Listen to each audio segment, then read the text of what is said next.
Motion से जुड़ने के लिए वीडियो को लाइक और चैनल को सब्सक्राइब जरूर करें। Hello student, this is Om Prakash Yadav, senior chemistry faculty, motion institute Muzaffarpur. आज हम लोग नीट के प्रीवियस 10 ईयर के क्वेश्चन पेपर का एनालिसिस करेंगे और ये देखेंगे कि प्रीवियस 10 ईयर में किस चैप्टर से एवरेज कितने क्वेश्चन आए हैं। ठीक है, और यहाँ पे हमने ब्लैक कलर से फिजिकल केमिस्ट्री को के जो चैप्टर है उसको लिखा हुआ है। इधर जो रेड कलर से लिखा हुआ है बीच में वो ऑर्गेनिक केमिस्ट्री के चैप्टर्स हैं और जो ब्लू कलर से लिखा हुआ है इनऑर्गेनिक केमिस्ट्री के चैप्टर्स हैं।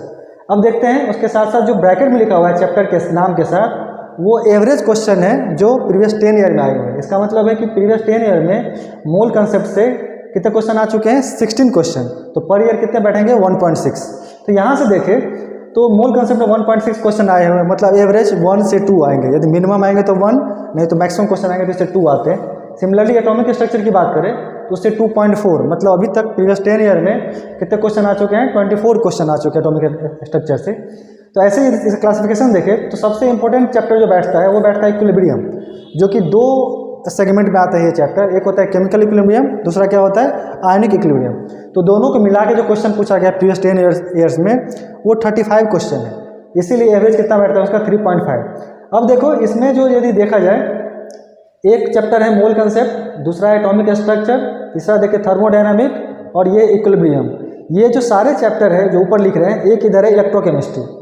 इंपॉर्टेंट चैप्टर में देखिए तो मोल कंसेप्ट, एटॉमिक स्ट्रक्चर और थर्मोडायनामिक्स एंड इक्विलिब्रियम, ये सारे के सारे किसमें 11th के टॉपिक है। ठीक है, बाकी इलेक्ट्रोकेमिस्ट्री जो है वो 12th के रहते हैं, केमिकल काइनेटिक्स किसमें आते हैं 12th में आते हैं, जो इंपॉर्टेंट होता है। तो फिजिकल में कुछ ऐसा क्लासिफिकेशन होता है, इससे क्वेश्चन पूछते हैं, अच्छा खासा इसका कंटेंट रहता है। सिमिलरली यदि ऑर्गेनिक को देखें तो ऑर्गेनिक में जो जीओसी है, जिसको एक वर्ड यूज करता है गॉड ऑफ केमिस्ट्री या ऑर्गेनिक केमिस्ट्री बोल सकते हैं अपन, तो ऐसा यहाँ से देख सकते हैं कि ऑर्गेनिक जो जीओसी होता है जनरल ऑर्गेनिक केमिस्ट्री, उससे प्रीवियस 10 ईयर में 33 क्वेश्चन पूछे जा चुके हैं अभी तक। इसका मतलब ये चैप्टर बहुत ही ज़्यादा इंपॉर्टेंट होता है और इसी पे टोटल केमिस्ट्री क्या होता है डिपेंड करता है। आप यदि इसको रिलेट करोगे तो जीओसी के कंपेयर में उससे छोटा ही चैप्टर होता है हाइड्रोकार्बन, और हाइड्रोकार्बन से भी प्रीवियस 10 ईयर में कितने क्वेश्चन पूछ चुके हैं, 32 क्वेश्चन। इसका मतलब ये छोटा चैप्टर है लेकिन इसमें कंटेंट क्या रहते हैं, इसके जो इंपॉर्टेंस है नीट के रिगार्डिंग, ये अच्छा खासा कंटेंट क्या करता है, ये कैरी करता है। इसके बाद देखिए ये अल्डिहाइड कीटोन और कार्बोक्सिलिक एसिड, ये लेंथी चैप्टर होते हैं लेकिन क्वेश्चन इससे उतने ज़्यादा नहीं पूछते जितने कि जीओसी और हाइड्रोकार्बन से पूछते। दूसरी बात देख ले अल्कोहल फिनॉल ईथर, अगेन ये चैप्टर क्या होता है, ये भी लेंथी होता है लेकिन इससे भी क्वेश्चन जो पूछते हैं एवरेज 2 के आसपास रख सकते हैं पर ईयर। उसके बाद अगेन अमीन्स, इससे जो क्वेश्चन पूछता है, ये चैप्टर भी एक छोटा चैप्टर होता है और इससे कभी कभी तो क्या होता है बेसिक स्ट्रेंथ ही पूछ लिया जाता है इस चैप्टर से, क्योंकि बहुत ही इजी क्वेश्चन होता है और इजीली सॉल्व भी हो जाते हैं। तो ये भी एक छोटा चैप्टर हुआ। अब इधर जो यहाँ लिखा रहा है केमिस्ट्री इन एवरीडे लाइफ या बायोमोलिक्यूल्स, ये उससे ज़्यादा इन चैप्टर से पहले क्वेश्चन नहीं पूछा जाता था, लेकिन जब से एनटीए ने पेपर सेट करना शुरू किया है तब से ये जो क्वेश्चन थे जो चैप्टर है जिनसे पहले क्वेश्चन नहीं पूछते थे, जैसे केमिस्ट्री इन एवरीडे लाइफ, यहाँ देख लें इन्वायरमेंटल केमिस्ट्री, बायोमोलिक्यूल्स, पॉलीमर, ये सब इस सब से अब क्वेश्चन आने शुरू हो गए। जैसे आप इनऑर्गेनिक में देख रहे हो कि हाइड्रोजन में क्या है 0.4 ही क्वेश्चन है, पहले से नहीं पूछते थे क्वेश्चन, लेकिन अब क्या हो गया है जब से एनटीए क्वेश्चन सेट करना शुरू किया है नीट का पेपर, तब से यह हाइड्रोजन से क्वेश्चन पूछना शुरू कर दिया, इन्वायरमेंटल केमिस्ट्री से क्वेश्चन पूछना शुरू किया। इसका मतलब ये जो इन्वायरमेंटल केमिस्ट्री है, हाइड्रोजन है, यहाँ केमिस्ट्री इन एवरीडे ये लाइफ है, ये जो लिखा हुआ 1.1, 0.7 और 0.4, ये कुछ प्रीवियस 3-4 ईयर के क्वेश्चन ही है, इसलिए यहाँ दिख कम रहा है क्योंकि हमने प्रीवियस 10 ईयर लिखा हुआ है, लेकिन इसके क्वेश्चन एक्चुअल में क्या है प्रीवियस 3 और 4 ईयर्स के ही है, इसीलिए ये भी अब अच्छा खासा कंटेंट कैरी कर रहा है ये चैप्टर। अब यदि इनऑर्गेनिक की बात करें तो इनऑर्गेनिक में देखें तो सबसे इंपॉर्टेंट चैप्टर बन के आता है कौन सा, केमिकल बॉन्डिंग। और आपको पता ही होगा सारे जो इनऑर्गेनिक केमिस्ट्री है वो केमिकल बॉन्डिंग पे ही क्या होता है बेस्ट होता है। इवन ऑर्गेनिक में भी इसका बहुत ज़्यादा यूज होता है, इसके क्वेश्चन ईजी भी रहते हैं, थोड़े से कंसेप्ट बाय इसमें कंसेप्ट यूज किया जाता है लेकिन क्वेश्चन बहुत ही ज़्यादा आते हैं इससे। उसके बाद आपको दिख रहा होगा पी ब्लॉक एलिमेंट। देखो यहाँ पे जो पी ब्लॉक एलिमेंट हमने लिखा है 2.6 + 1.5, इसका मतलब ये है कि जो 2.6 वाला पार्ट है वो 12th का जो पार्ट है पी ब्लॉक एलिमेंट का, ठीक है, और ये जो 1.5 लिखा हुआ है वो 11th का जो पी ब्लॉक है, जो कि 13th और 14th ग्रुप का जो पी ब्लॉक है।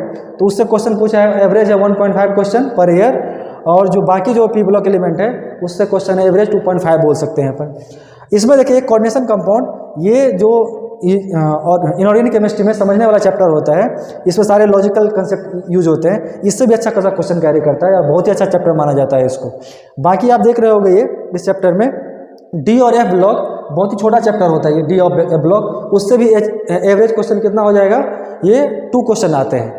तो इस टाइप का ये एनालिसिस प्रीवियस 10 ईयर्स के हैं और ये जो ब्रैकेट में लिखा हुआ है चैप्टर वाइज और उसके एवरेज क्वेश्चन लिखे गए हैं। तो आप लोग इन चैप्टर को फोकस कर सकते हो अकॉर्डिंगली, किस पे ज़्यादा टाइम देना है, किस पे कम देना है, किस पे जो कंसेप्चुअल क्वेश्चन किस पे ज़्यादा आता है, किस पे मेमोरी बेस्ड आते हैं। जैसे नॉर्मली बोलते हैं जो पी ब्लॉक होते हैं, डीएफ ब्लॉक होते हैं, इस पे क्या आता है, जैसे मेटलर्जी भी होता है, मेटलर्जी भी क्या होता है, इन सारे जो चैप्टर होते हैं उस पर क्या आता है क्वेश्चन, वो मेमोरी बेस्ड आते हैं। मतलब कि आपको क्या करना होगा, याद रखना होगा, इसमें लॉजिक बहुत ही कम होते हैं। मेटलर्जी में थोड़ा बहुत लॉजिक लगा भी सकते हैं, लेकिन पी ब्लॉक और डी ब्लॉक में आप लॉजिक नहीं लगा सकते, जो रिएक्शन होते हैं वो होते हैं वैसा वाले हैं, ठीक है। और आपको पता होगा फिजिकल में जो क्वेश्चन होते हैं वो न्यूमेरिकल होते हैं। नीट के स्टूडेंट क्या होते हैं, नॉर्मली न्यूमेरिकल क्वेश्चन से भागते हैं, लेकिन आप यहाँ पे देख रहे होगे आप उससे भाग नहीं सकते, इतने चैप्टर को आप छोड़ नहीं सकते, ठीक है। इसमें आपको कैलकुलेशन मिलेंगे ही मिलेंगे।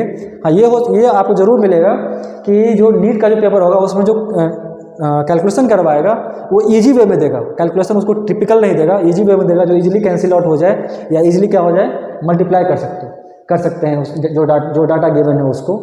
तो ये है नीट के प्रीवियस 10 ईयर के जो क्वेश्चन पेपर हैं उसके average question according to chapter, कि हर एक चैप्टर से कितने क्वेश्चन आए हैं। इसके रिगार्डिंग यदि आपको कोई डाउट हो या कोई क्वेश्चन हो, क्वेरी हो, तो आप केवल प्लीज़ कमेंट बॉक्स में कमेंट करें और जब टाइम आने पे आपको रिप्लाई दे दिया जाएगा। Thank you.